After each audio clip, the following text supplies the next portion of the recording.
All right, this is episode 3 of Reading with Ron, book 1 of Blood of the Prince, Greater Things Than Thou by R.L. Dean. Chapter 3. From the porch, the old man walks to the small stable where Kieran stands lazily while Heft brushes her. Except for the occasional ride for exercise, she doesn't stretch her leg much these days. The day he bought her, he decided that she was the last horse he would ever own. He was tired of watching them die. Heft, too, he decided then. He would send him to the city. He was still young enough to marry and create his own destiny. Heft smiled in greeting, oblivious to this new idea of his, but Kieran snorted and jerked her head. As Baylor and his men pulled camp and mounted to leave, Gil tied his hands to a lead rope, then he tied the other end to his saddle. Baylor caught sight and turned his big bay toward us. The argument with Gil was brief, leaving him in a worse mood than when I first opened my eyes and saw him. With my hands still tied, he wrapped the excess rope around my arms, then pushed me roughly up into the saddle. Jumping up in front of me, he turned and glared over his shoulder, saying, "If you run, I'll put a knife through your back, I swear. So please, run." Thankfully, my bladder was empty. Sitting so close in the saddle to him, I would have peed on both of us.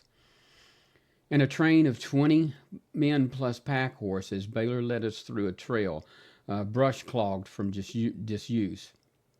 I don't know if it was just how the positions fell out or if it was intentional, but Gil was last. At times he would curse the dust and me and then fall silent, seething, only to start cursing again.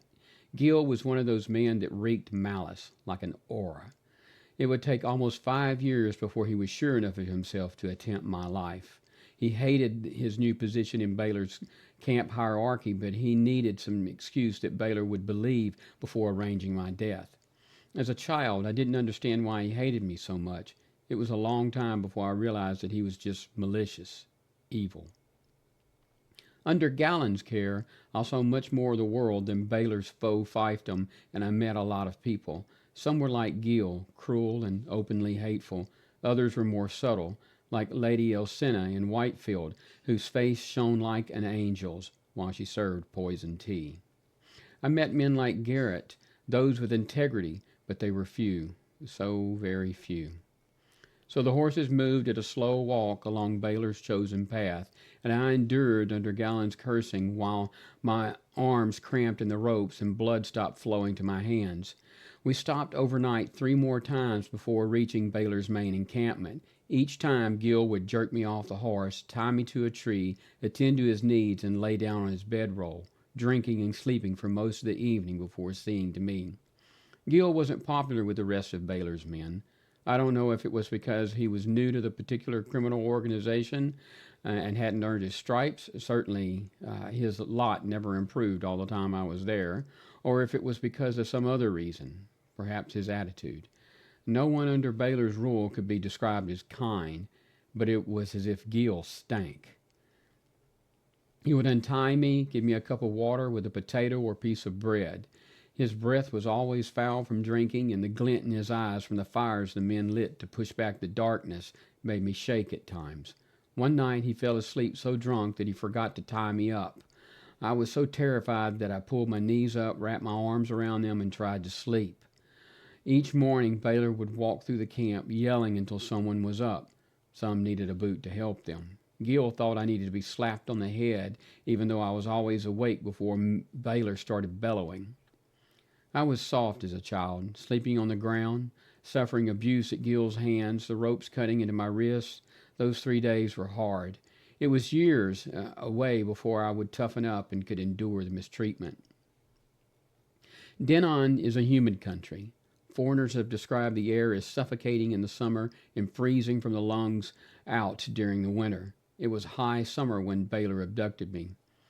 In the book, The Settlement of Denon, an extremely dry text that Siren insisted I read as part of my education, it tells of thousands of deaths among the immigrants related to lung fever during the early years of the settlement period. Our forefathers came from beyond the North Wall, where it's far colder but drier. The forest heat was oppressive. Gil's body odor was foul. Last night's drink was spilled on his clothes and mixed with his sweat. When I gagged, he would curse at me, words that I didn't understand or didn't make sense to a boy of perhaps 8 or 9, but the tone was threatening. I did my best to call him sir when I apologized, which seemed to make him angrier. It was the night before we reached the end of our trip that I heard the men talking of something other than their exploits during the burning of my village. I was tied to a tree, and through the haze of exhaustion and pain the ropes caused, I was aware of Gil sitting beside me. He was staring into the flames of a small fire, drinking, I guess, contemplating his own angry little existence. In the background, I could hear the muttered voices and laughter of Baylor's men. Then Gil suddenly yelled at them to shut up. He threatened and cursed them, which caused them to laugh more. In a drunken frenzy, he jumped up, stumbled through the fire. He yelled something at me, threw the swill in his cup at me, missed, and cursed more. "Hey, nursemaid," someone yelled, "don't throw away good ale." They were teasing him. The very men he kept company with ridiculed him. I think I came close to dying that night. It was only fear of Baylor that restrained him. He beat me black and blue, and I hated the men for teasing him. The next morning I was so sore I could barely walk. He cursed because I wasn't quick enough for him. I guess some of my innocence broke then. I promised myself that I would pay him back for every bruise. It was a child's promise, quick and intense, sincere without understanding that the future, day to day or even moment to moment, can change. I failed to keep that promise, but he was destined to die quickly by Garrett's blade, without suffering. I'm not sure I ever forgave Garrett for that. Okay, we'll stop there, then pick up in chapter 4.